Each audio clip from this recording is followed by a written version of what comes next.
Promove a conciliação entre a família e a empresa, contribuindo para a realização dos colaboradores e da sociedade. Assume o amor e a ética na vida profissional como essencial ao crescimento das empresas líderes. A ACES pretende ser testemunha da força de uma comunidade de líderes unidos em nome de Cristo e conscientes da sua imensa missão, que querem aprofundar o sentido da sua ação, partilhar caminhos, procurar soluções para a competitividade das suas empresas. Uma comunidade que defenda valores, a verdade e a justiça, em vez de empresas, setores de atividade ou interesses particulares. Que não se encontra para negócios ou discutir protagonismo, mas para fortalecer as suas convicções. Que sabe que a verdadeira mudança começa no compromisso e ações dos seus membros, na forma como vive e lidera, defendendo o amor, a verdade e a justiça.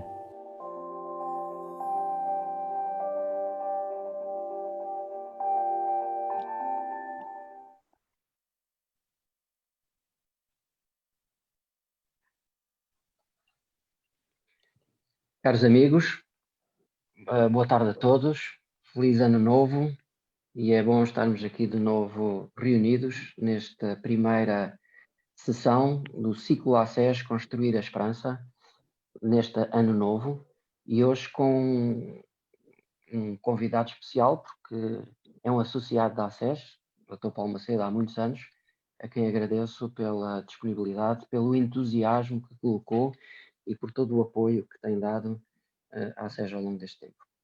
Esta é uma sessão particularmente difícil, num dia difícil para as empresas, é uma sessão desafiante, num dia muito difícil em que um novo confinamento foi decretado para as empresas, para as famílias, para a sociedade em geral. Pois sabemos que vai criar novos desafios económicos, novos desafios sociais, a muitos níveis, inclusive as próprias projeções económicas já começaram a ser revistas face a esta situação e já vimos num longo período onde esse impacto se verificou ao longo de 2020 de forma tão acentuada. Mas como líderes empresariais, como gestores, sabemos que é nestes momentos que temos uma responsabilidade acrescida e que somos chamados a cumprir a nossa missão de liderar outros para atingir melhores resultados económicos, sociais, humanos, comunitários, a todos os níveis. E temos que construir a partir desta realidade.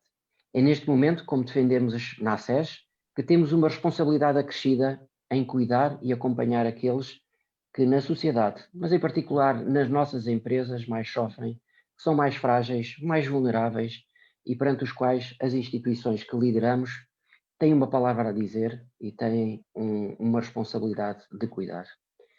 É este o momento onde muitos de nós nos podemos sentir frustrados, cansados, desanimados perante o futuro próximo. Por isso, é um momento para ser construtor da esperança no nosso espaço de influência e naquilo que está ao nosso alcance. Nas nossas instituições e empresas, elas próprias também deverão ser construtoras da esperança. Não numa lógica de vai correr tudo bem, porque sabemos que em muitos casos nem tudo correrá tão bem quanto gostaríamos. Mas com a esperança de que, seja qual for a realidade que tivermos que enfrentar, poderemos cumprir a nossa missão e lutar pelo bem comum, pela criação de valor e pela justa distribuição. Caros amigos, este é um momento em que não podemos desanimar. Este é um momento em que temos de acreditar de que de todo o sofrimento podemos retirar o bem e à luz da fé e da esperança e do amor, nos deve levar a confiar e a redobrar o nosso empenho e o nosso compromisso. Além dos médicos, dos enfermeiros, também os líderes empresariais, empresários e gestores e os seus colaboradores estão na linha da frente da luta contra a pandemia e contra os seus efeitos. A ACES manterá e reforçará a sua ação como comunidade de líderes empresariais que lutam pela verdade e pela justiça no mundo económico, que lutam pela dignificação dos seus colaboradores e pela promoção do bem comum. Continuaremos a desenvolver a nossa atividade à volta da nossa missão: inspirar os líderes empresariais a viver o amor e a verdade como critérios de gestão, para com isso transformar as empresas e influenciar a sociedade. E é nisto que nos centraremos. Meus amigos, é neste contexto que a sessão de hoje, com o Dr. Paulo Macedo, é tão importante e interessante.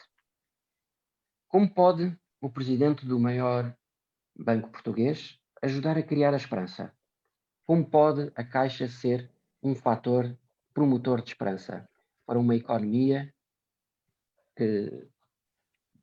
muito deprimida, não queria usar a palavra, mas vou usá-la, e uma sociedade muitas vezes também descrente, deslaçada, a perder esta esperança?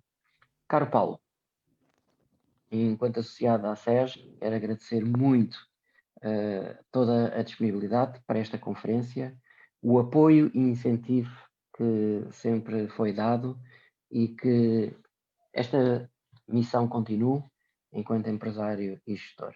Também dizer que esta é uma das conferências mais concorridas do nosso ciclo de Como Construir a Esperança. É uma das 3 sessões mais concorridas. E também dizer que esta é a terceira vez que o Paulo está connosco, diante da SES, sendo que esteve como Diretor-Geral de Contribuições e Impostos, esteve como Ministro da Saúde e agora está presente aqui como Presidente da Caixa Geral de Depósitos, como CEO da Caixa Geral de Depósitos. O nosso muito obrigado e passo já a palavra.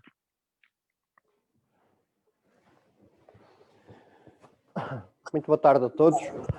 Agradecer-vos o convite à SES e a todos vós porque estão a tirar uma parte do vosso dia para podermos falar, para podermos depois, se tiverem essa disponibilidade, para trocarmos algumas impressões mais em interação no final.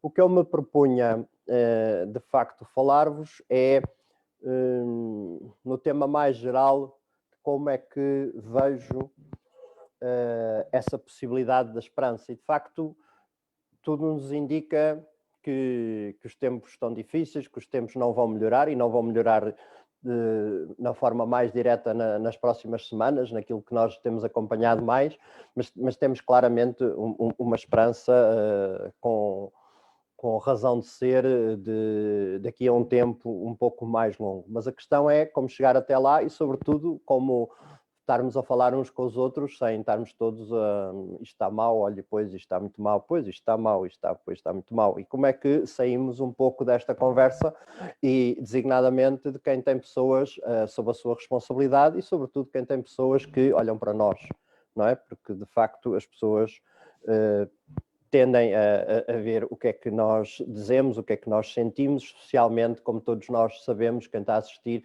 em alturas de crise, não é? Sobre aqui a minha apresentação, eu tentei que fosse global e, portanto, obviamente, um ou outro exemplo da banca, mas ela é, de facto, genérica e tem 2 temas. Tem, no fundo, como a esperança na crise, como sair desta crise, o que é o nosso contributo para sair da crise.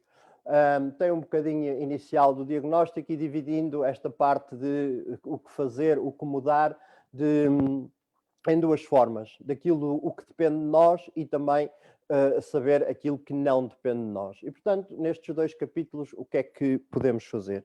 De qualquer maneira, uma palavra clara sobre a Caixa Geral de Depósitos e também sobre a banca. E neste momento, a banca, do seu comportamento, o seu posicionamento nesta crise é claramente distinto do posicionamento de há 10 anos atrás.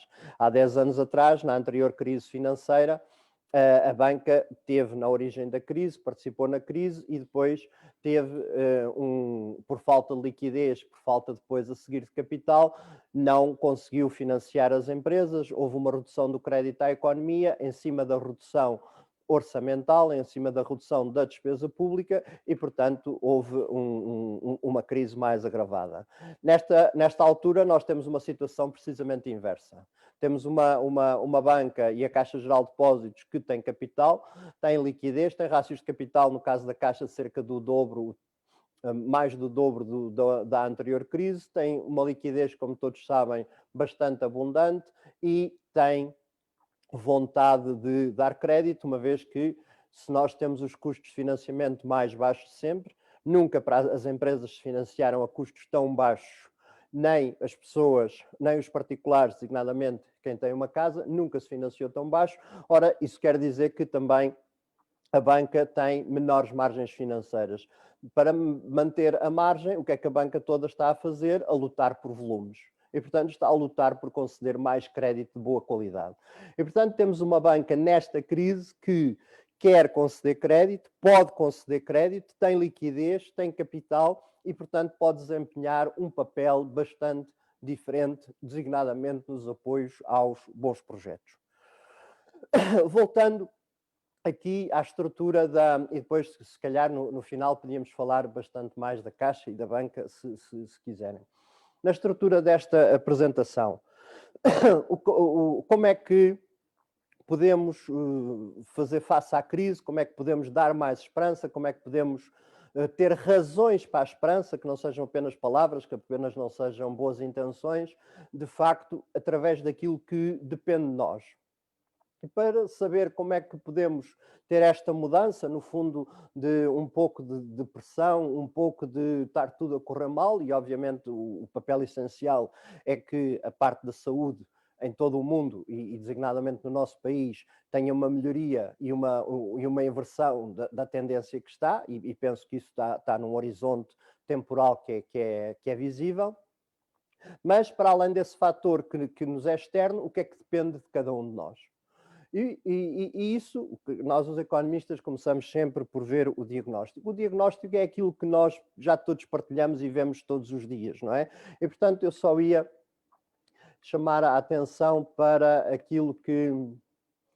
Não estou... É suposto pôr-vos isto para trás e isto está a andar para a frente.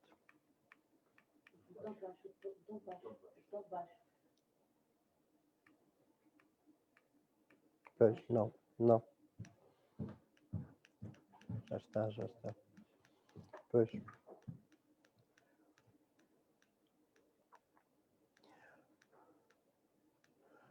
Peço-vos desculpa, mas, portanto, aqui em termos de diagnóstico, esta crise, portanto, todos nós sabemos das alterações drásticas face a um ano atrás, não é face a 5 anos, nem há 3 anos. Na parte da conjuntura económica, nós temos um fator que na crise económica já não conhecíamos há longas décadas, que é a questão da dependência da saúde. Tivemos também, designadamente no nosso país, mas não só um choque da oferta, mas também um choque da procura. Uma retração do consumo, mas ao mesmo tempo uma parte do confinamento que deixou de haver oferta. E depois temos setores afetados de uma forma muito assimétrica. Por exemplo, para além dos casos mais comuns e sempre referidos do turismo, temos o caso da eletrónica ou temos, por exemplo, o caso dos bens alimentares. Mas na parte da conjuntura económica também temos algumas boas notícias. De antes estávamos há um ano muito descrentes da União Europeia e o que nós vemos hoje é que a União Europeia tem um programa robusto que, se materializar, poderá ter um impacto muitíssimo significativo no nosso futuro. Temos, de facto, novos riscos, para além deste da saúde e da pandemia, temos novos riscos que antes não julgávamos possíveis, como a questão do shutdown ou como a questão de cada vez uma maior desglobalização e do fechamento. E vemos que este fechamento pode ter consequências muito negativas, designadamente as pessoas saírem menos, fazerem menos Erasmus, terem menos conferências, terem menos formação internacional, terem menos troca de experiências. Mas também há outros aspectos que são positivos. Por exemplo, em termos de trabalho, nós cada vez temos uma maior diferenciação e um maior apreço por aquilo que são as pessoas certas. E, de facto, como eu costumo dizer, as pessoas certas são o melhor ativo da empresa. E, portanto, temos um diagnóstico que tem e uma crise de uma forma bastante diferenciada de há um ano, mas temos também que ver, então, como é que, de alguma forma, podemos fazer face à mesma e inverter esta situação.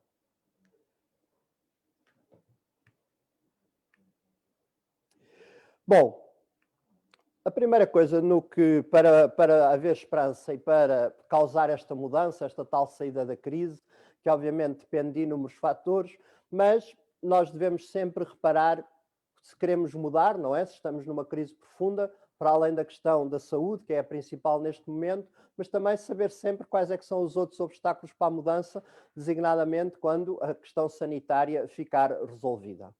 E, enfim, destes inquéritos que se vão fazendo periodicamente, este inquérito do World Economic Forum, que está aí referenciado, o que punha é quais é que são as barreiras à transformação das empresas. E, obviamente, à transformação das empresas para melhor.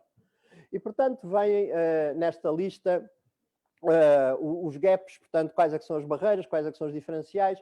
Vem nesta lista a diferença entre o tipo de capacidades, competências que se quer numa empresa, os skill gaps. Vem a inabilidade para atrair talento, vem os skill gaps dentro da liderança, etc, etc. Agora, o que eu vos chamava a atenção é que, basicamente, temos aqui, em termos de barreiras, à tal transformação para maior esperança, para uma saída da crise, para além da questão sanitária, destas 8 questões, 3 dizem respeito à formação, competências, capacidades, talento. E mais curioso ainda, que das 8, outras 3 dizem respeito às competências de talento da gestão. Portanto, não deixa de ser muito sintomático que de 8 questões, reparem, sobre capital há uma barreira. Sobre a questão de legislação laboral há uma referência. As outras referências todas são talento das equipas, talento das pessoas, competências das pessoas, capacidades das pessoas e, sobretudo, competências da gestão. E, portanto, eu queria chamar a atenção porque eu penso que isto, para mim, não deixa de ser muito acentuado o que é que há a fazer, mas também, claramente, bastante positivo se nós tivermos um plano de ação para fechar este gap. Porque, vejam, se as nossas maiores barreiras à transformação não são a falta de capital, não são a parte da legislação laboral, não é propriamente a parte fiscal, que são todas muitíssimo relevantes, mas vejam, aqui as mais identificadas são, em primeiro lugar, no trabalho, as capacidades e competências no trabalho, e a seguir as competências, capacidades e o tipo de liderança. Não deixa de ser interessante referir a última, não é? A última está aqui, Lack of Interest Among Leadership.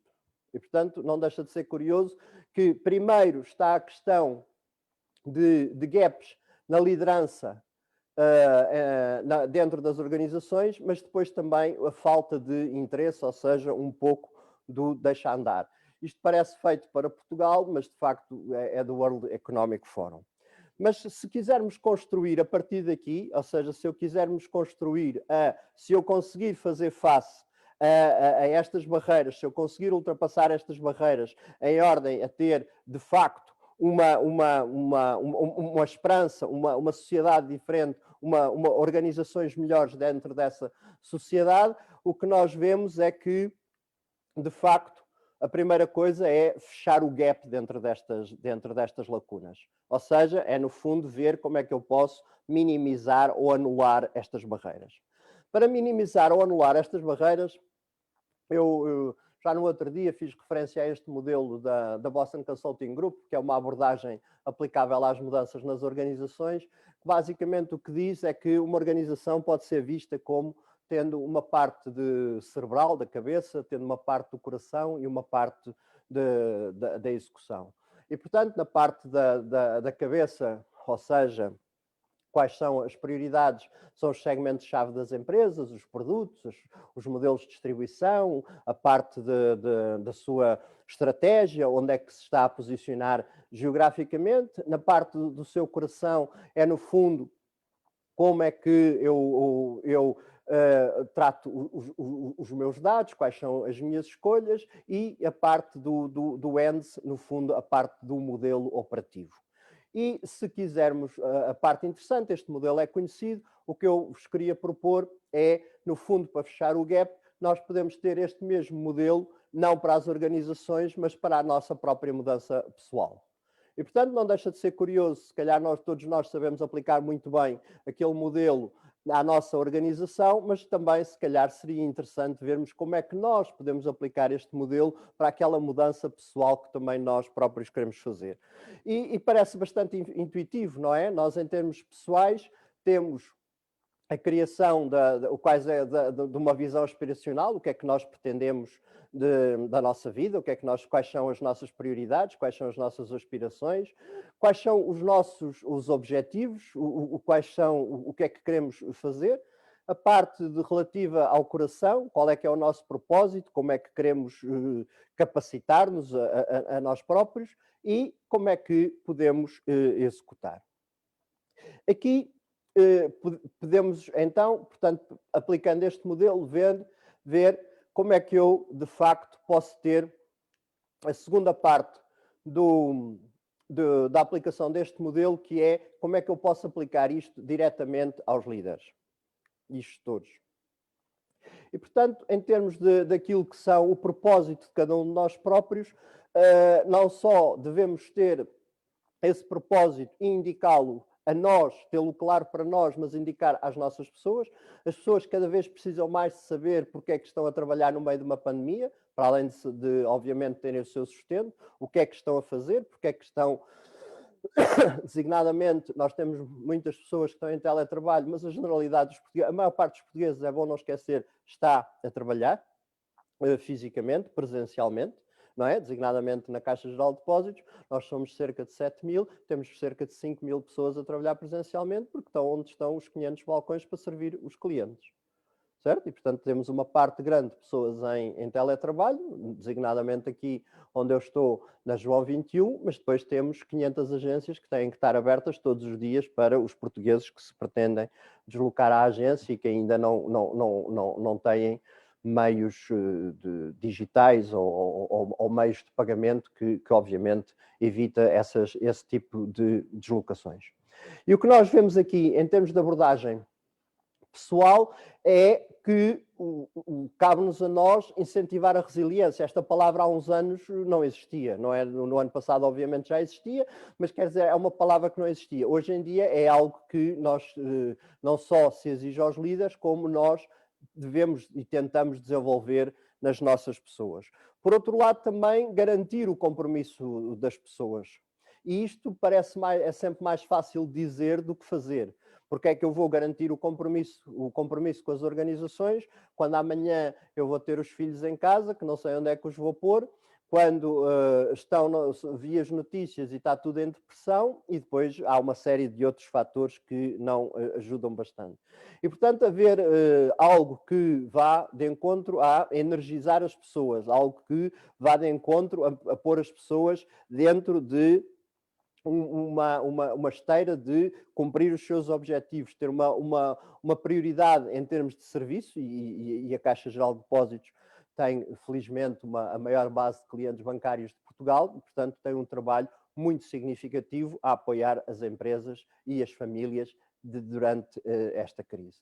Por outro lado, também promover o alinhamento com os objetivos de médio e longo prazo, ou seja, no fundo, torna-se muito mais importante que os líderes, neste momento, e para sairmos desta crise, como é que nós conseguimos alinhar os objetivos que temos neste mês, os objetivos que vamos ter para os próximos 3 meses. Nós quase que, hoje em dia, por todo o mundo, estamos a gerir ao mês, não é? Mas, ao mesmo tempo, temos todos planos para o ano e temos todos planos para 3 e 5 anos, não é? Designadamente 3, 5 anos já é difícil. A Caixa, neste momento, acabou de cumprir o seu plano 2017-2020, que lembro que é um plano que foi negociado entre o Estado português e a Direção-Geral da Concorrência, e está agora a elaborar o seu plano 2021-2024.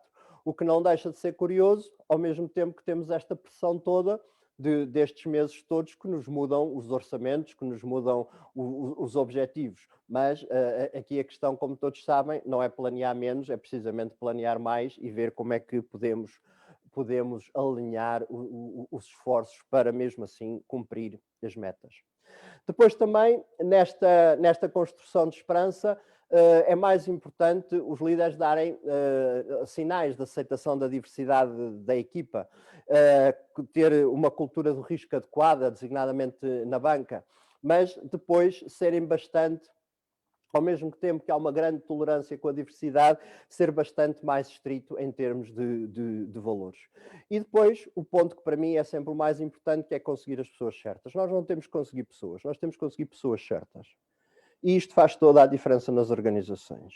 Nós não diferenciamos suficientemente as pessoas certas e, como nós sabemos, as pessoas certas têm um valor enorme. As pessoas certas que mobilizam as suas equipas, as pessoas certas que energizam as suas equipas, as pessoas certas que dão o exemplo, as pessoas certas que levam a atingir os objetivos têm um valor muitíssimo elevado. E as organizações nem sempre tendem a puxar por essas pessoas e, enfim, a dar-lhes o reconhecimento e a importância. Por outro lado, outra maneira de fechar o gap, outra maneira de que nós contribuirmos para sair desta crise é, no fundo, termos uma liderança que corresponda àquilo que as pessoas sentem neste momento. O que é que as pessoas sentem mais neste momento? O maior sentimento neste momento, para além de frustração, por vezes de algum receio, é a incerteza. Portanto, nunca a incerteza foi tão forte e nós já falamos dos ambientes VUCA há mais de 4 ou 5 ou 7 anos, não é? E, portanto, já dizemos que é tudo instável e que é muito turbulento e que está tudo a acelerar muito há vários anos. Mas o que é certo é que a incerteza neste momento ainda é maior. E é precisamente neste momento que é mais importante ver. Eu não acredito que, quando se diz sempre que as crises trazem oportunidades e que se vê, não é, lá o caractere chinês, que apresenta as duas coisas, as crises têm profundas transformações negativas, profundíssimas, ponto final, mas também trazem oportunidades. Mas de maneira nenhuma, eu acho, na minha opinião, que a crise, a parte da destruição que causa, é compensada por aquilo que traz de novo. Agora, que há oportunidades, há. E se nós ligarmos esta questão das oportunidades, mas isso é banal. É banal se nós tivermos a gestão que não esteja logo no princípio naquelas barreiras à transformação, que é quem não consegue ver as oportunidades. Não é? Esta parte tem oportunidades, pois, é banal, as oportunidades existem. E eu tenho pessoas na minha organização que as conseguem detectar ou não? Ou só tenho pessoas que se lamentam e que isto está tudo muito mal e que não vemos caminho nenhum? Não é? E, portanto, temos que, de facto, equacionar esta parte. E depois, aquilo que nós sabemos, quer dizer, conformamos-nos com a parte de pressão, com a parte de estarmos mal, quer dizer, ou podemos olhar para a realidade com algum otimismo, ainda que seja de mais longo prazo. Não é? Porque ninguém tenha dúvidas que os próximos dias, as próximas semanas vão ser muito duras em Portugal e noutras partes do mundo. E, portanto, o otimismo não é para amanhã. Agora, vamos ver se conseguimos estar a crescer, a acrescentar algo em simultâneo. Depois, por outro lado, liderar é ter uma visão, ou seja, ver para além da crise e ver dentro da crise. Como é que eu consigo ter uma visão que, na organização, dentro das nossas equipas, que tenham pensamento crítico, consigam gerar ideias inovadoras, consigam ter iniciativa. Por exemplo, há muitos bons exemplos de adaptação. Por exemplo, a Caixa Geral de Depósitos teve todo o call center a partir de março a operar a partir de casa. Não é? Que nós vemos aqueles grandes call centers enormes, não é? Nas empresas, nos escritórios, etc., com aquela parafernália toda, etc. A Caixa, no espaço de um mês, pôs toda a gente em casa. Portanto, tudo em teletrabalho. Não havia uma única pessoa dentro da João 21. E, portanto, de facto, as pessoas conseguem ter iniciativas, conseguem ter, mesmo dentro da complexidade, conseguem apresentar soluções interessantes. Por outro lado, o que é que nós também sabemos? As pessoas estão mais vulneráveis e, portanto, temos que dar mais respostas à vulnerabilidade. Nós pedimos a mais pessoas para não só terem sacrifícios, designadamente muitas das pessoas ou que perderam o seu emprego, ou que estão em layoff, ou que têm e começam a ser mais aquelas que são atingidas em termos pessoais, familiares, próximos, mas também temos pessoas que têm receio. E, portanto, no fundo, gerir essas pessoas gerar empatia, gerir as prioridades e mostrar que essas pessoas têm claramente um tempo e um caminho de progresso, nunca foi tão importante como agora. Por outro lado, não esquecemos de uma coisa, é precisamente nestes tempos de maior incerteza e vulnerabilidade que as pessoas mais precisam de um sentimento de pertença. Mais precisam do sentimento de pertença a uma empresa, mais precisam do sentimento de pertença a uma organização, mais precisam do sentimento de pertença a uma comunidade, mais precisam do sentimento de pertença, se quisermos, em termos culturais e religiosos. E, portanto, há algo que todos têm sempre vindo a trabalhar durante esta crise, mas que temos que ainda ir mais longe, que é o distanciamento social não significar afastamento social. E, portanto, como é que nós, de facto, a questão não é as palavras, porque as palavras já todas as dissemos e já todas as ouvimos. A questão é como é que eu consigo materializar isso nas empresas. E como é que nós estamos a conseguir materializar isso, por exemplo, amanhã, quando houver não sei quantas pessoas que vão ter que ficar em casa porque têm que ficar com os filhos e que vão pensar, mas como é que eu me vou proteger, etc., e que tenho cada vez maior vulnerabilidade. E, portanto, esta é uma parte essencial do líder para construir a esperança no meio desta crise. Depois temos que também aceitar que trabalhamos de forma diferente. E trabalhar de forma diferente não é só trabalhar de forma smart, não é? Com os objetivos, com aquilo que já ouvimos falar há umas décadas, não é? Nós, neste momento, para trabalhar em remoto, nunca foi tão importante as pessoas terem métricas. Não é? Nunca foi tão importante as pessoas terem disciplina. Nunca foi tão importante as pessoas terem horários. Nunca foi tão importante as pessoas saberem que têm com quem interagir, que têm orientação. Por exemplo, a Caixa recortou mais de 100 licenciados em setembro, das melhores faculdades de engenharia, gestão, economia, enfim. E, portanto, reparem, acolheu-os em setembro, depois, em março, começou o confinamento e depois, basicamente, tem feito o seu estágio, uma grande parte em confinamento. Ora, para quem está a ser acolhido, para quem está a começar a trabalhar, não poder ter sempre o apoio da equipa a toda a hora, não poder ter sempre o apoio do chefe é um desafio enorme, não é? Porque se é um desafio para quem já está a trabalhar há muitos anos nas organizações e na organização, imaginem para um recém-licenciado que vem, sobretudo, aprender. E, portanto, essas pessoas terem acompanhamento, serem objeto de empatia, saberem qual é o propósito da organização, terem objetivos e conseguir celebrar os objetivos, mesmo num tempo em que as coisas estão difíceis, é algo que é totalmente indispensável. Aliás, esta questão é difícil para nós, não é? Nós celebrarmos no trabalho é uma coisa que temos sempre ali alguma restrição, temos sempre ali alguma contenção. Mas, de facto, dentro daquele modelo dentro daquele modelo que falámos, o que é importante é, em termos pessoais, o que é que eu verdadeiramente posso fazer com a parte do modelo da cabeça, do coração e das mãos, o que é que eu posso fazer nas mãos, ou seja, o que é que eu posso fazer em termos de execução. E o que eu posso fazer é tentar que as equipas estejam a fazer não só aquilo que devem, mas consigam, de facto, identificar isso como algo relevante.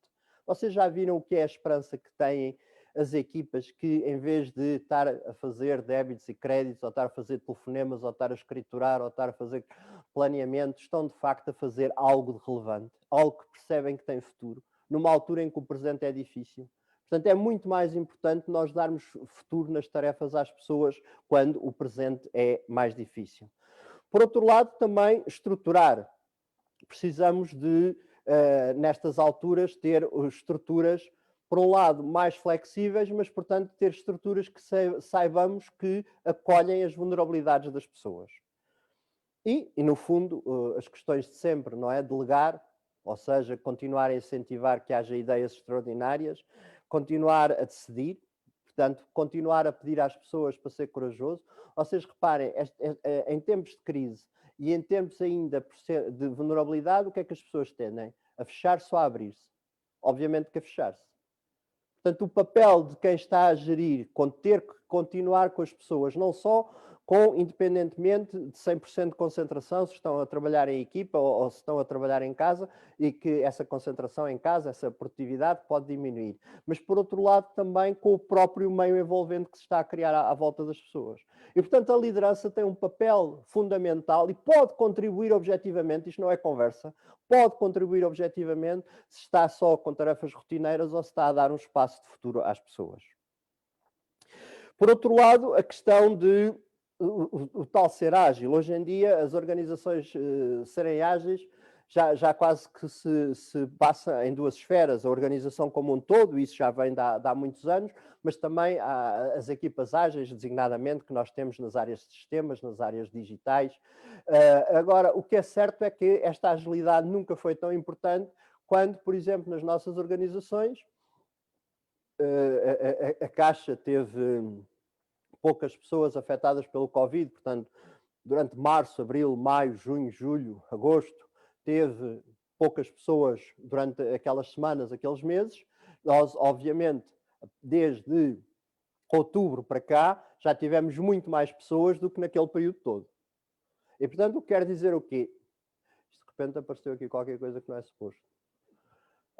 O que é que isto quer dizer? Quer dizer que, no fundo, é preciso que as equipas consigam se substituir aqueles que também vão ter que estar em casa. E depois outra questão fundamental, ligando ao princípio, é uma das maiores responsabilidades dos líderes e de cada um de nós individualmente é como é que vamos conseguir reaprender. Se a maior parte de nós tem um programa para nós, os nossos colaboradores, voltarem à escola. Uma das coisas, se lembram dos jornais aqui há uns anos atrás, foi que o Banco Central Europeu estava a mandar os administradores bancários, as pessoas que vinham para administrador bancário, designadamente professores em Direito ou professores de Engenharia, quando vinham para a banca, estava a mandá-los estudar. E, portanto, isso foi objeto. Pessoas com 50 anos, 30 anos de carreira, com currículos enormes, etc. Como é que alguém ousa estudar? É totalmente justificado. É totalmente justificado. Primeiro, quem esteve há 10 anos na banca não precisa de certeza voltar a ter formação, porque já não falo de mais nada, mas não é só a sociedade ter mudado, a regulação mudou totalmente. Agora imaginem o que é a pessoa que vem de outras áreas para trabalhar na banca. E isto é para todas as outras áreas. Pode-se aplicar às outras áreas. E, portanto, a nossa necessidade de reaprender aquelas conversas que nós temos uns com os outros, daqui a uns anos as pessoas já não têm os skills para fazer as coisas, não têm os skills para fazer as coisas se não, de facto, não tiverem formação. Se não fizerem aquelas coisas todas que nós ouvimos falar, do upskilling e do reskilling, etc., mas que, no fundo, não é mais nada do que, de facto, eu ter programas concretos para as pessoas se poderem ter mais capacidades e mais competências. E, portanto, parece estranho, mas a formação é dos maiores fatores de esperança. Pessoalmente, eu considero que quando alguém está a valorizar-se, quando alguém, a gestão faz cursos, propõe as pessoas tirarem o seu MBA, propõe a ir a uma formação fora do país, propõe ter o desenvolvimento das competências, é das coisas que dá mais esperança às pessoas e à organização. E, por outro lado, continuar a dar uma visão às pessoas que as organizações não estão paradas. Aqui há uns meses ouvi uma frase que o país estava em moratória. Quer dizer, não há nada mais terrível do que dizer às pessoas que o país está em moratória. As empresas estão a trabalhar. Os empresários estão a tentar sobreviver. As pessoas dos restaurantes fizeram o takeaway. As pessoas estão aflitas para pagar os ordenados, mas o que é certo é que fazem. Portanto, claramente que o país não está em moratória. Não é? Há imensa gente a tentar explorar outras oportunidades, há imensa gente a fazer e há imensa gente a tirar o melhor das suas pessoas. E, sobretudo, a reconhecer aquelas pessoas que têm maior peso na organização e que podem ter mais contributo.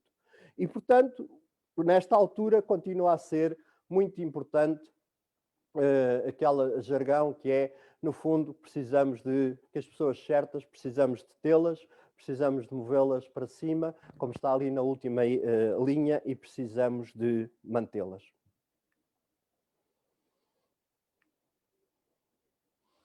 E depois precisamos de fazer uma coisa também muito importante nesta altura. Precisamos de rebalancear.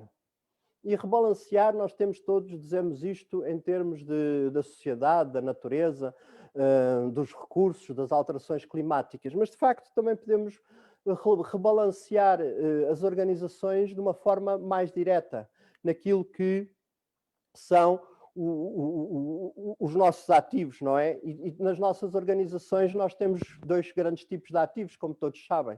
Temos os ativos tangíveis, temos o nosso ativo, o nosso capital, os nossos imóveis, o nosso volume de negócios, o número de colaboradores, etc. Mas depois temos um conjunto de intangíveis cada vez maior.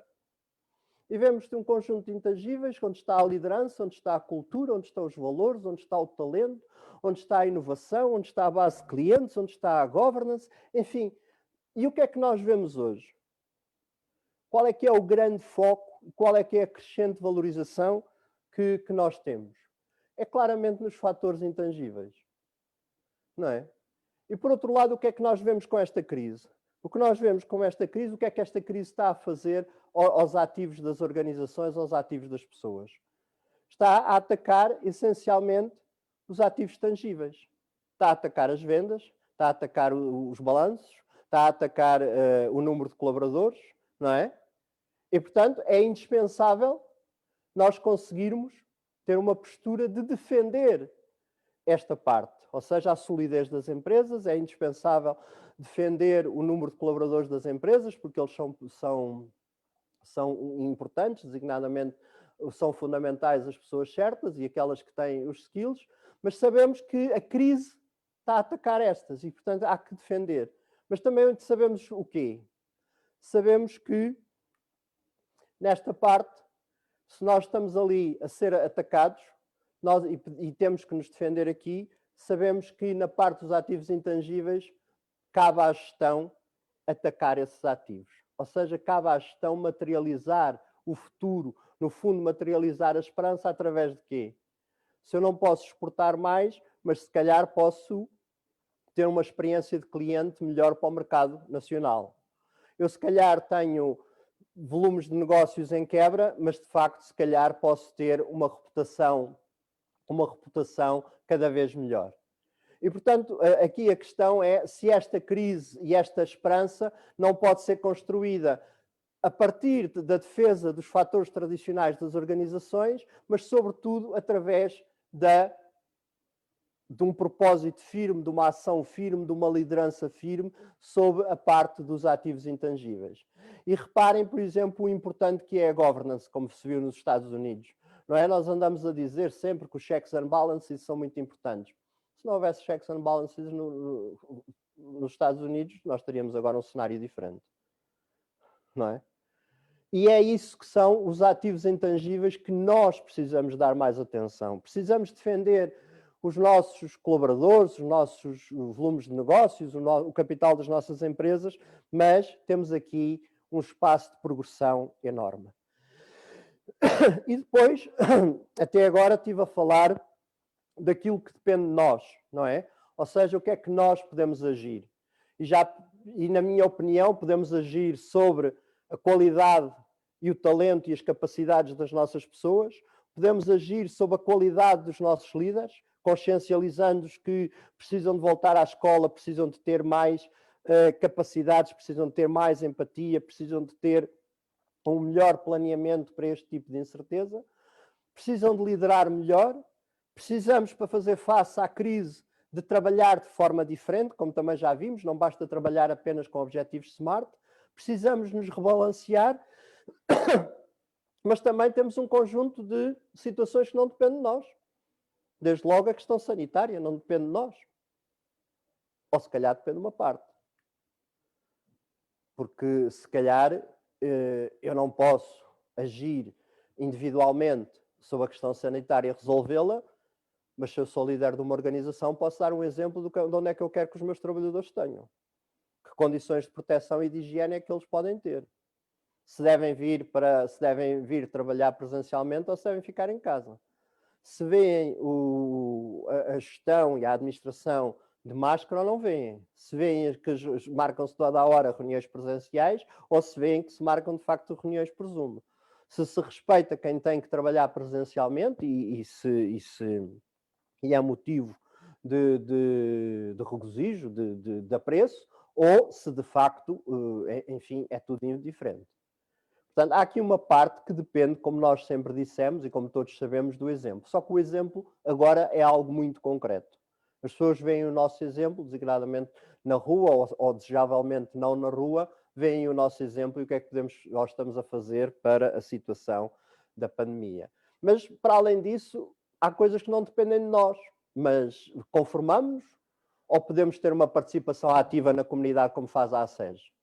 Conforme a dizer, eu não consigo mudar a sociedade, ou consigo participar, ou consigo debater, consigo fazer conferências, consigo trocar experiências, consigo trocar melhores práticas, consigo participar ativamente na sociedade dando bons exemplos, como os pagamentos atempados, dando exemplos como programas de formação, quer seja específicos, quer seja genéricos. A Caixa, neste momento, entre o ano passado e este ano, teve programas a decorrer de formação na Universidade Católica para os seus gerentes, em económicas no ISEG para os seus coordenadores, teve no ISCTE para os seus técnicos e pessoal de balcão, etc, etc, etc. E, portanto, eu posso ou não ter uma promoção ativa na sociedade, e isso está ligado ou não à alteração da sociedade, e está ligado ou não à questão da esperança. E eu, obviamente, acho que está. Por outro lado, não depende de nós a mudança da sociedade, mas depende de nós dar a cara. Depende de nós estarmos presentes nos bons e nos maus momentos, quando o volume de vendas quebra, quando há que dar piores notícias aos colaboradores, mas também quando há que estar na comunidade. E, portanto, dar a cara de facto faz toda a diferença, mas faz mais diferença em tempos de crise. E dar a cara de tal maneira de empatia e de uma forma franca e de futuro faz, de facto, fazer a diferença. Por outro lado, dar aquele nosso exemplo, não é? Não tentarmos sempre todos passar pelos pingos da chuva, termos alguma participação ativa, expormos-nos, não é? Aquelas frases que todos nós sabemos há muitos anos, quer dizer, é preciso darmos o testemunho. Aliás, isso na ACES várias vezes se refere. E, portanto, o que queria vos dizer é aquilo que, no meu entender, para construir a esperança, há que fazer, naquilo que depende de nós diretamente, naquilo que não depende apenas de nós e, no fundo, naquilo que não depende apenas de nós, querermos ao mesmo tempo não ser apenas observadores, não sermos apenas comentadores, não sermos apenas pessoas que estão sempre a comentar, mas queremos, sobretudo, ser atores e autores. E é isto que é tão importante hoje para dar esperança, para sair desta crise, é que as pessoas que lideram queiram ser autores, queiram ser atores para mudar, fechar o gap para a mudança desta crise, dar esperança às pessoas, dar esperança como?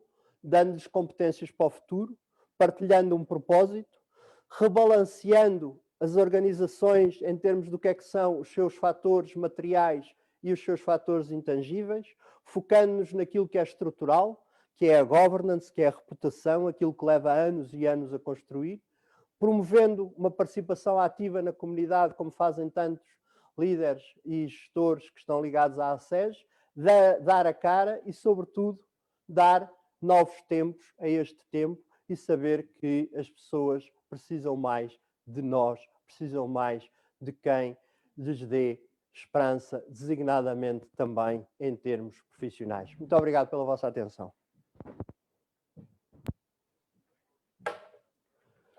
Muito obrigado, Dr. Paulo Macedo, por esta excelente apresentação, por esta excelente apresentação que nos lança um conjunto de pistas e desafios sobre a liderança.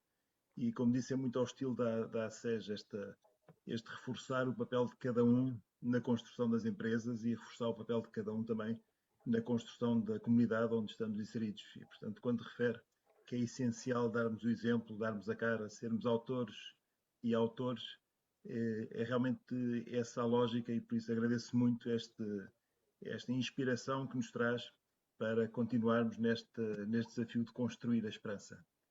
Dava-lhe aqui com uma primeira pergunta daquelas que temos vindo a receber, e achei muito interessante o foco que fez no desenvolvimento pessoal de cada colaborador, com o modelo da cabeça, coração e mãos, esta perspectiva que é preciso também que os colaboradores tenham este pensamento estratégico do em que é que acreditam, qual é que é a sua missão, qual é que é o seu propósito, e depois como é que põem as mãos para executar essa missão. Mas o que me parece é que muitas vezes empresas não dão espaço aos colaboradores para se poderem questionar interiormente sobre esta questão da sua vida. Dá-me a ver que muitas vezes as empresas levam os trabalhadores a um limite que é difícil de fazer. É por isso, e também sabendo o interesse que a Caixa Geral de Depósitos mostrou em iniciar o processo de certificação EFR de empresas familiarmente responsáveis, me dava um bocadinho perguntava-lhe qual é que é a importância que dá ao desenvolvimento pessoal de cada colaborador e esta ligação com a família, e como é que a Caixa também pode potenciar esta ação e esta colaboração do trabalhador e da família para o êxito da empresa. Uhum. Eu vou tentar, enfim, dizer alguma coisa, mas não dizer apenas as coisas que nós partilhamos e aquelas que mais óbvias, mas de facto o desenvolvimento pessoal, todos nós dizer que tem muita importância é um lugar comum, é uma banalidade, mas se nós pensarmos o nosso desenvolvimento pessoal naquilo que é um artigo de gestão, que alguns de vocês já leram há muito tempo, não é? Porque já saiu há algum tempo, que era se nós estamos a cuidar do nosso balanço ou do nosso P&L. E, portanto, basicamente o que os autores do artigo diziam é se nós estamos focados sempre em obter mais rendimentos e, portanto, com o nosso salário, com a nossa progressão salarial, com ter mais rendimentos, mais horas, mais retorno, e, portanto, há uma fase da vida em que as pessoas têm filhos, querem comprar casa, etc, etc, etc, e, portanto, muito justamente fazem isso, mas depois os autores diziam, e será que as pessoas estão ao mesmo tempo que estão a cuidar do seu P&L, portanto, do Profit and Loss, da sua conta de resultados, se estão a tratar do seu balanço. E tratar do seu balanço, no fundo, é se nós continuamos a ter ativos que sejam geradores de riqueza no futuro, ou se só temos rendimentos no imediato. E os ativos geradores de riqueza no futuro, obviamente, passa pela formação, passa pelo reaprender, mas passa também pelo tal balanço pessoal, balanceamento pessoal. Passa pelo nosso desenvolvimento pessoal. Portanto, há algum ativo maior do que nós termos um desenvolvimento pessoal harmonioso relativamente aos nossos objetivos, que na maior parte das vezes passam pela família, pelos amigos, pela autorrealização, mas que basicamente passam sempre por uma coisa, passam pelos outros. E, portanto, esta parte do desenvolvimento pessoal, para enfim, não ir para as outras partes que mais comumente referidas, o que eu dizia é que tem que ser encarado também este desenvolvimento pessoal não só como a realização de curto prazo, mas daquilo que também nos vai gerar o outro tipo de retorno que queremos na nossa conta de exploração, que não é apenas P&L, ou seja, que não é apenas de resultados. E, portanto, nesse sentido, também acho fundamental. Muito obrigado. E em relação aqui também a este desafio, muitos estão...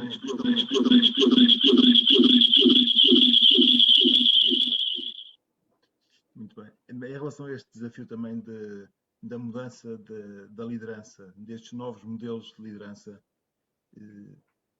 realmente é necessário novos paradigmas que estão a acontecer. E tem aqui uma pergunta também sobre este tema, e sobre a proposta do Papa Francisco para uma economia, não é nova economia, mas é um olhar de Francisco, esta economia de Francisco que o Papa tem proposto, onde prevê uma economia mais inclusiva, uma economia que tenha a pessoa no centro, uma pessoa que esteja ao serviço das pessoas. Acredita que este novo estilo de liderança que referiu, que precisa estar mais centrado também no outro, que necessita de comemorar, como falava, acredita que este estilo de liderança pode também ganhar com estes valores cristãos e com estes valores universais também, e com esta atenção a cada pessoa em particular, na forma como se gera? Há uma mudança na gestão que todos nós nos fomos apercebendo que hoje em dia partilhamos de uma forma geral, ou pelo menos é bastante incentivada, que é, de facto, da maximização do proveito do acionista para a maximização dos stakeholders. E eu gosto de stakeholders, mas não gosto porque stakeholders parece assim uma coisa muito institucional, mas no fundo o retorno para os diversos interessados à volta da organização. E, portanto, eu acho que uma das primeiras responsabilidades de um gestor é assegurar a sustentabilidade da empresa, de longo prazo. Ou seja, no fundo, conseguir ter algo robusto que serve a sociedade, que serve os outros e que consegue manter-se pelos seus meios próprios, exceto em ocasiões de crise profunda como esta, que é mais que justificado o apoio. Mas, portanto, passar desta parte apenas da maximização do interesse do acionista para a maximização dos diferentes elementos que interagem com a organização, desde logo os seus trabalhadores, os seus clientes, é um passo muitíssimo importante. Nós hoje em dia, de facto, tão importante como medirmos, por exemplo, na banca, tão importante como medirmos os ROEs e medirmos os ROAs, que continuam a ser fundamental, porque a banca tem que ter capital, não é? Portanto, quando eu há bocado falava dos ativos tangíveis e intangíveis, os ativos tangíveis estarem em boas condições é uma condição necessária, não é suficiente. E, portanto, eu preciso de me preocupar, por exemplo, nós, ao mesmo tempo que, por exemplo, analisamos esse tipo de documentação, por exemplo, analisamos também quais são os índices de satisfação de colaboradores e analisamos o clima social, analisamos os Net Promoter Scores, ou seja, o que é que os clientes pensam de nós, o número de reclamações, ou seja, no fundo, tentamos ver como é que conseguimos ter esta partilha do interesse da empresa por vários indivíduos e por várias entidades. E também, obviamente, desde logo, em termos pessoais, quando nós dizemos que as pessoas certas são o melhor ativo da empresa, depois somos consequentes. Nós, por exemplo, na Caixa, que ainda temos um acordo de empresa que já foi, portanto, que está em phasing out, mas que as pessoas são promovidas por antiguidade. Uma das coisas que fazemos sempre desde que aqui chegamos é, essas pessoas que seriam promovidas por antiguidade, quantas é que têm o apreço da sua hierarquia, uma a uma, são analisadas uma a uma, para ver quantas é que podem ser promovidas por mérito. Precisamente para ter uma personalização e não deixar apenas a parte administrativa do tempo resolver. E há pessoas que a hierarquia diz que, pronto, está na antiguidade, não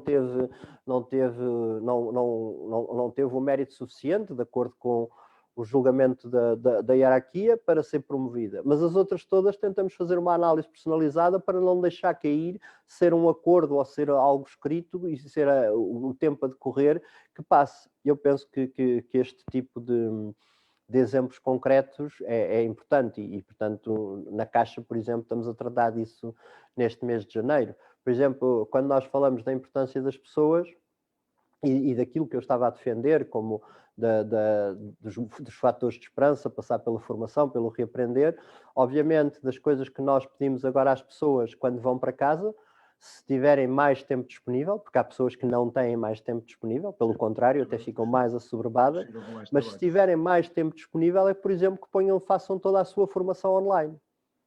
Portanto, não lhes pedimos para ir fazer outras coisas, não lhes pedimos para... Mas quer dizer, aqueles cursos online de lavagem de dinheiro, de ética, de atendimento ao cliente, etc. Aquelas coisas que nós no dia-a-dia muitas das vezes vamos adiando porque temos a pressão do cliente e a pressão do telefonema. Nós estamos a falar com as pessoas e identificá-las uma a uma, de facto, o que é que as pessoas podem fazer. Da mesma maneira que tivemos o cuidado de ter mensagens e reunir com diretores e passar as mensagens também aos coordenadores, de que, por exemplo, nós acabámos o ano, portanto, e vamos entrar em época de avaliação. Quer dizer, se temos um pouco mais de tempo, vale a pena irmos ver o que é que vamos dizer a cada uma das pessoas de uma forma mais trabalhada do que apenas aquela avaliação que é feita na véspera a correr. Porque isso sim é ser personalista, isso sim é dar interesse às pessoas e isso sim dá-lhes atenção e espaço de progressão. Porque quer dizer, a avaliação não é para dizer que é muito bom, mas é precisamente enfatizar o que é que se faz bem e aquilo que se pode fazer melhor. E isto, quer dizer, para mim, está muito ligado à importância concreta e às ações concretas, mais do que apenas de boas intenções. Porque as boas intenções, desde logo, têm que estar presentes e, portanto, são indispensáveis. Mas depois, o verdadeiro segredo destas coisas é como é que nós materializamos cada uma destas coisas. E isso, para mim, é verdade na gestão, é verdade nas relações humanas, é verdade na religião, ou seja, no fundo, como é que eu materializo aquilo em que digo acreditar e que acredito. E é isso que vai potenciar o exemplo também que nos referia, a importância do exemplo de cada um, que tem que ser ações concretas, sem dúvida nenhuma. Deixe-me lançar uma terceira pergunta sobre este primeiro bloco, que é à volta de um tema também que tem a ver com a cultura empresarial e com esta mudança das lideranças que falava. E sei que é um tema que é muito querido pela Caixa Geral de Depósitos e tem apoiado a SES nessa ação que temos vindo a fazer, que é a ideia dos pagamentos pontuais aos fornecedores.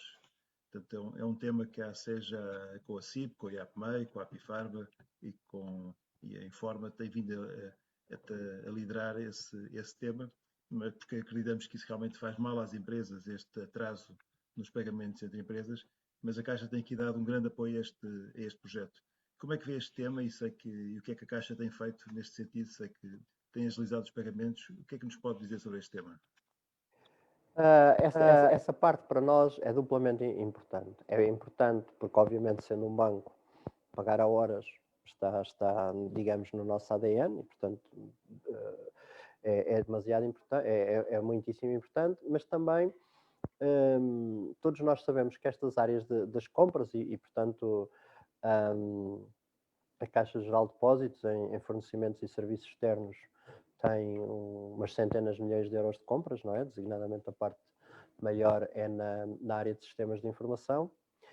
Portanto, a parte das compras e dos pagamentos atempados é essencial. E, portanto, neste caso concreto, nós demos uma atenção muito clara, primeiro centralizando as compras e os pagamentos, portanto, que muitas das vezes havia pequenas obras que estavam dispersas e que eram pagas aqui e ali, e, portanto, havia faturas que iam diretamente para várias áreas da empresa, em vez de estarem centralizadas.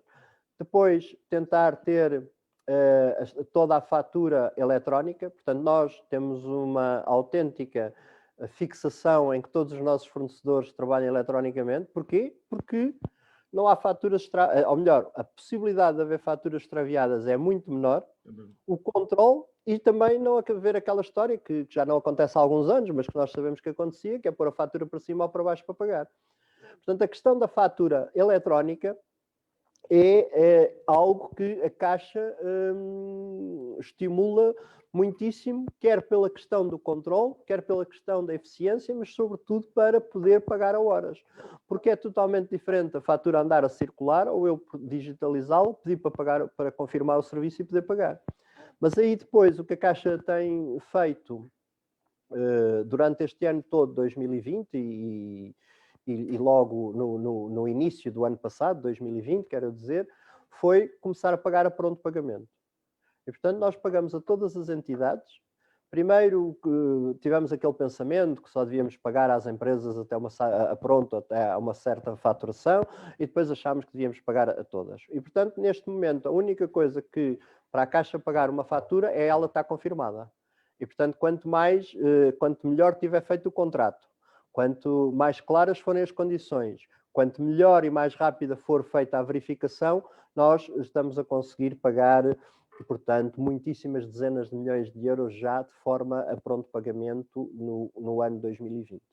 E, portanto, e neste momento queremos absolutamente continuar, e para isso também melhoramos, porque quando nós queremos pagar a ponto de pagamento, então se não está paga, o que é que falta? Falta confirmar. Então porquê é que falta confirmar? E, portanto, temos digamos, um ciclo virtuoso de saber se o contrato foi bem feito, se está confirmado, se não está confirmado, se alguém o pôs na gaveta a confirmação, se ninguém pôs na gaveta, porque é que não quer. E, portanto, primeiro, esta questão do pagamento a tempo e horas, obviamente, faz todo o sentido para a Caixa enquanto banco. Depois faz sentido para a nossa sociedade. Mas depois também é um fator potente em termos de racionalidade nas empresas. Sem dúvida. E é um exemplo fantástico para toda a economia, esse trabalho que estão a fazer. Entrava aqui no outro ponto. Há bocado referiu logo na introdução que a Caixa tinha grande liquidez e grande disponibilidade neste momento para poder apoiar as empresas. Na realidade, vemos empresas com uma falta de liquidez enorme, com uma falta de capitalização grande também. Como é que esse apoio pode ser dirigido às empresas? Como é que a Caixa, que linhas de crédito, o que é que existe que possa realmente pôr essa liquidez ao serviço da economia e ao serviço desta fase tão difícil da economia e que as empresas estão a viver? Nós temos que separar muito bem as empresas. Porque há, por exemplo, eu posso lhe dizer que na Caixa, os outros bancos dirão, mas posso dizer que na Caixa, durante o ano 2020, nós recebemos mais 7 bilhões de euros de depósitos.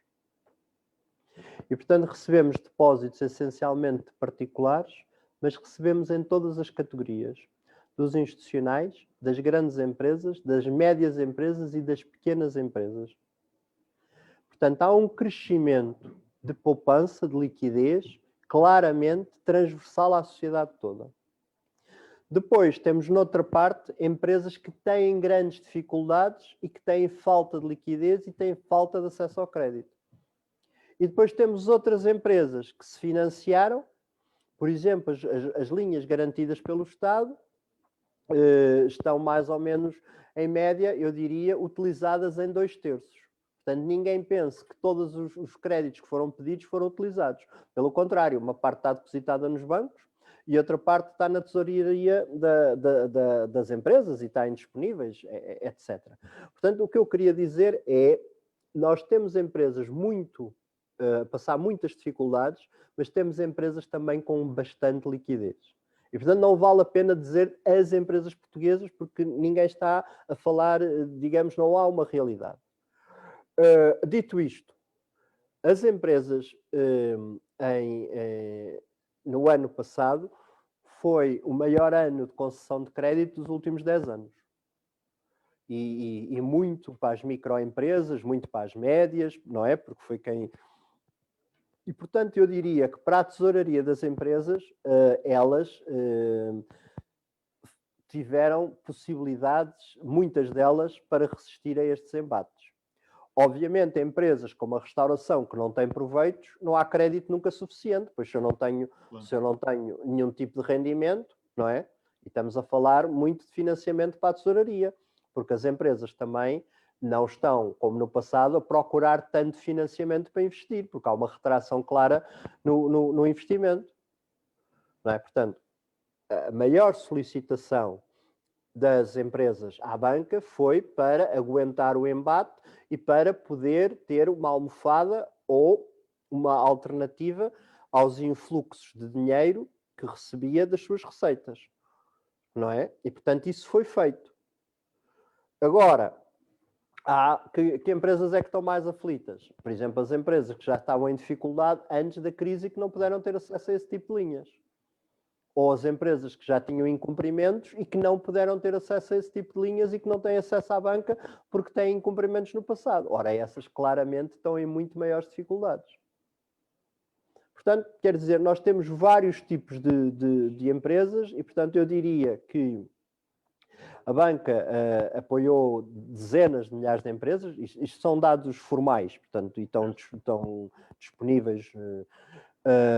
Não apoiou empresas, designadamente aquelas que estavam em cumprimento ou que têm dívidas ao Estado. Tem apoiado aquelas que querem investir, designadamente bons projetos de investimento. Devo dizer, contudo, que há menos projetos de investimento do que todos gostaríamos, apesar da parte da construção continuar com um bom ritmo, e nós sabemos o peso que a construção tem na formação de capital bruta do país, isso tem-se verificado. E depois temos, de facto, empresas que não têm tipo nenhum de proveitos. E essas empresas, quer dizer, se não têm tipo nenhum de proveitos, o que é preciso é ter a certeza que isso é algo transitório e que, portanto, não eram empresas que já tinham problemas antes. Porque, obviamente, o que todos gostamos é de ver nascer empresas e ver as empresas desenvolverem-se. Mas também temos que ter a certeza que as empresas zombie, como a literatura as designa, não só são negativas para a economia, como prejudicam todos os seus concorrentes, não é? Porque se continuam a operar em condições de abaixo de eficiência, abaixo sem pagar os seus impostos, fazendo concorrência desleal ou preços mais baixos, etc., essas empresas claramente são perniciosas para uma parte do país, apesar de gerarem algum tipo de emprego. Sem dúvida. Muito obrigado. Duas perguntas finais. Infelizmente o tempo passa muito depressa quando se está assim ou ouvir alguém com tanto interesse, e já são 7h21, temos que terminar até às 7h30. Uma pergunta que tinha a ver também com esta questão das empresas e também tem a ver com as famílias é como é que antevê o fim das moratórias? Temos aqui várias pessoas a perguntar isso. Será que vai ser suportado pelas empresas e pelas famílias, ou vamos ter aqui uma questão difícil? E também perguntam se deveria ainda adiar mais as moratórias, o prazo das moratórias.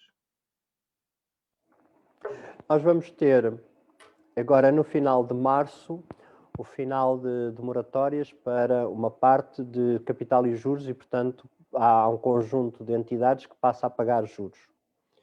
E depois temos, neste momento previsto, em setembro, então o fim das moratórias para as empresas e voltarem ao normal. O que eu penso que neste momento faz sentido é o seguinte: há empresas que em setembro que são viáveis e continuam sem possibilidade de entrar numa situação de normalidade. Por exemplo, um hotel. Uma empresa hoteleira dificilmente não teve o fim de ano, dificilmente terá o carnaval, dificilmente terá a Páscoa e dificilmente terá turismo até ao verão. E mesmo o verão, eu não acredito que vá ser normal. Porquê? Porque eu acredito que só quando as pessoas estiverem vacinadas é que vai haver possibilidade de bastantes viagens e das pessoas estarem à vontade. Ora, no verão, ainda uma pequena parte das pessoas estará vacinada, não é? Portanto, o que eu quero dizer é que o ano 2021 será, esperemos todos, melhor para a hotelaria, mas quer dizer, algumas empresas não vão estar em condições de poder honrar de imediato os seus compromissos, porque, pura e simplesmente, se o hotel está fechado, estão confinados, se não há visitantes. Portanto, essas empresas, no meu entender, muito pontualmente, devem poder ter uma extensão de moratórias. Mas a extensão de moratórias não é uma questão opinativa. A questão da extensão de moratórias é preciso que haja uma autorização da EBA, que é a Entidade Bancária Europeia. E, portanto, é possível uma legislação para toda a Europa. Portugal, o que neste momento tem mais moratórias em percentagem do crédito que os outros países e tem moratórias até mais tarde.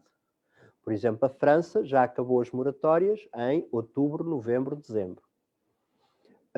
Portugal, portanto, tem maior percentagem nas empresas e tem moratórias mais longas. Como eu estava a dizer, portanto, para estender as moratórias é preciso, não é uma questão de querer dos bancos ou do governo, é uma questão de se há legislação europeia ou não. Por outro lado, se eu digo que faz sentido Se houvesse essa possibilidade legislativa de estender as moratórias para algum setor, entendo que não faz sentido haver uma extensão geral das moratórias, porque não há empresas que pediram moratórias porque elas estavam uma dificuldade de entrada. Como todos nós sabemos, há setores, como o setor da eletrónica, como o setor alimentar, como o setor da construção, que pura e simplesmente não tiveram quebras de receita relevantes. E, portanto, esse tipo de empresas não precisa de moratória. Por outro lado, as moratórias, de facto, têm que ter uma legislação europeia, porque senão as empresas, ao reestruturarem o seu crédito, ficam com o crédito como vencido ou como reestruturado e, portanto, ficam com registros no Banco de Portugal, os bancos ficam com esses registros como crédito vencido e, portanto, depois temos um problema criado para as empresas. Portanto, sobre moratórias, neste momento temos as moratórias em termos percentuais mais altas da Europa, temos as mais longas da Europa, e temos que de facto arranjar condições. Dito isto, é totalmente indispensável haver programas de apoio para a saída das empresas das moratórias. Porque quer dizer, se neste momento, à data de hoje, por exemplo, seria impensável não haver apoio às empresas para sair das moratórias. Portanto, uma parte delas imediatamente cairia em mal parado. E, aliás, este apoio às empresas é indispensável, porque se houver este apoio às empresas na saída das moratórias, reparem que os bancos não vão precisar de ajuda nenhuma. Porque os bancos só vão precisar de ajuda e de capital e aquelas coisas se as empresas incumprirem, se as empresas se tornarem insolventes, se as empresas falharem os seus compromissos. Se as empresas falharem os seus compromissos, se tornarem insolventes e incumprirem, é que os bancos vão precisar de algum tipo de apoio porque têm muito crédito vencido. Mas se as empresas tiverem soluções para elas que lhes permitam operar, tornar-se viáveis e dar-lhes algum tempo, claramente aí, né, as empresas beneficiam e a banca poderá continuar a sua atividade normal, apesar, obviamente, do acréscimo de mal parado que esta crise traz sempre. Muito bem, estamos mesmo em cima da hora, mas eu tenho que fazer aqui uma pergunta, porque há vários pedidos. Relembrando a sua passagem enquanto Diretor-Geral das Contribuições e Impostos, aqui acontece no Plano da Recuperação e Lançamento da Economia Portuguesa do Costa e Silva, diz que será essencial que a administração pública melhore e será muito importante para ajudar as empresas. Com base nas suas responsabilidades e pelo excelente trabalho que foi feito nessa reforma, o que é que acha que pode ser feito de imediato? É a pergunta que está aqui. Como é que se pode melhorar a nossa função pública? É uma pergunta muito ampla, mas foi feita por várias pessoas e não a queria deixar de fazer. Eu acho que há várias coisas a fazer. Uma delas, ligando aqui aos temas, é trabalharmos na governance das instituições. As instituições públicas não se vivem muito fechadas para si, têm poucos, por exemplo, na saúde, uma das coisas que eu tentei fazer nos hospitais todos foi nomear conselhos consultivos com empresários, para o Hospital de Santa Maria, para o Hospital de São João, porque é preciso uma visão de fora e não a administração pública ter apenas uma visão de dentro. Portanto, em termos de governance, era preciso desenvolver um programa. Depois, o segundo programa que é preciso desenvolver é em termos da liderança. As lideranças da administração pública precisam de ser melhores, mas as boas precisam de ser estimadas. Reparem, quando uma liderança da administração pública vai, por exemplo, ao Parlamento, é sempre porquê? É para ser admoestada. Nunca viram ninguém que vá ao Parlamento chamado um diretor-geral de qualquer coisa, que vá ao Parlamento para lhe dizer que você fez um ótimo serviço. Vai para quê? Para o pressionarem, porque não gostam que ele seja dirigente, depois quer os da esquerda, quer os da direita, ninguém simpatiza muito, os da direita é porque ele é da administração pública, o da esquerda é porque ele é dirigente, e portanto claramente tem que haver um programa de melhoria das lideranças, mas tem que haver também de estimarmos muito mais as lideranças da administração pública, porque uma coisa é indiscutível, é não só o peso que o Estado tem, mas o peso que o Estado vai continuar a ter nos próximos anos. Portanto, ou nós temos, de facto, líderes na administração pública que, de facto, conseguem motivar as suas pessoas, atingir os objetivos, que cada vez são mais importantes, e ter uma administração pública mais eficiente, ou, de facto, temos um problema grande. Portanto, eu diria que, para além da governance, a segunda questão é a parte da liderança. E a terceira questão, há que ter possibilidade de maior diferenciação, como eu disse, dentro da administração pública, porque a diferença que faz ter a pessoa certa ou ter a pessoa errada num cargo, imaginem, por exemplo, que é termos hoje a pessoa certa ou errada em cargos como, por exemplo, os que lidam com a parte das autoridades de saúde. Ou, por exemplo, o que é nos impostos, aquilo que pode ser excesso de zelo ou pode ser rigor e tentar maior cumprimento. Portanto, vejam o peso que é ter a pessoa certa ou não. E esta parte da diferenciação, claramente, eu sou um defensor que tem que pagar mais às lideranças da administração pública. E tem que haver diferenciação. E, portanto, dou aqui 3 exemplos que me parecem importantes e construir naquilo que existe. Há passos que são importantes, como, por exemplo, a seleção dos dirigentes na CRESAP, que tem que ir muito mais além. Por exemplo, a banca fez muita asneira no passado, ainda vai demorar muito tempo a recuperar a sua imagem, mas, por exemplo, a banca tem hoje em dia uma seleção de gestores que tem um conjunto de regras muito apertado e, por exemplo, é um bom exemplo para recrutamento dos dirigentes de topo da administração pública e de uma evolução daquilo que é a CRESAP. Doutor, foi um prazer.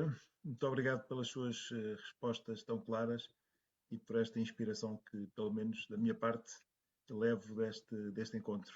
Muito obrigado e passo ao João Pedro. Obrigado pelo vosso tempo. E outra coisa que também nos dá esperança e que dá-me a mim pessoalmente muita esperança é o espaço de progressão que temos. Temos imensa coisa para fazer. Imensa. Sem dúvida. E, portanto, assim o saibamos.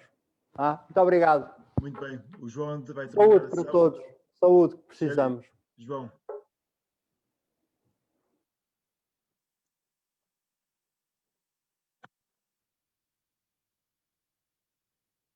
João, não estamos, não sei se fazemos o final com o João, não sei, está sem som, não sei o que é que terá acontecido.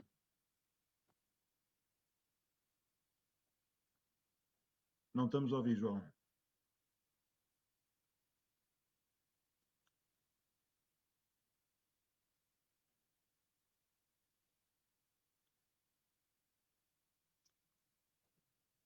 Muito bem. Então, não tendo a possibilidade de fechar com o João Pedro Tavares, com o nosso presidente, então, ficando os agradecimentos ao Dr. Paulo Macedo por esta excelente sessão, que sem dúvida nenhuma nos inspirou a todos, desejando um belíssimo e um bom trabalho também para esta altura que é mais exigente e que vai ser mais desafiante também nessa nova forma de liderar que nos propôs aqui. E propunha só rezarmos todos um Pai Nosso para fechar, como costumamos terminar as nossas sessões da ACES. Então, Pai Nosso que estás no céu, santificado seja o vosso nome, venha a nós o vosso reino, seja feita a vossa vontade, assim na terra como no céu. O pão nosso que a dia nos dai hoje, perdoai-nos as nossas ofensas, assim como nós perdoamos a quem nos tem ofendido. Muito bem. Obrigado a todos e veremos novamente na próxima conferência com o João Roquete. Muito obrigado.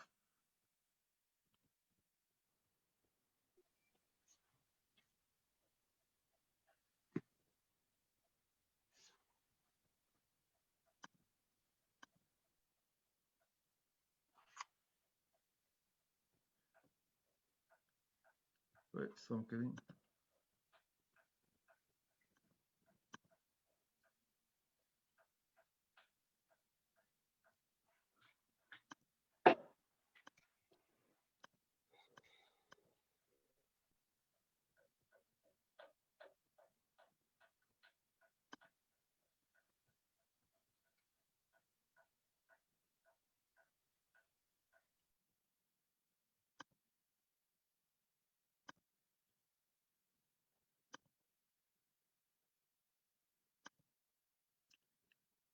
Não havia aqui a possibilidade de desativarem o som, mas se quiserem ligar o som, ainda podemos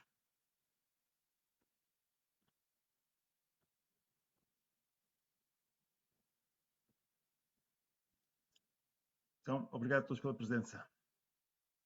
Até à próxima.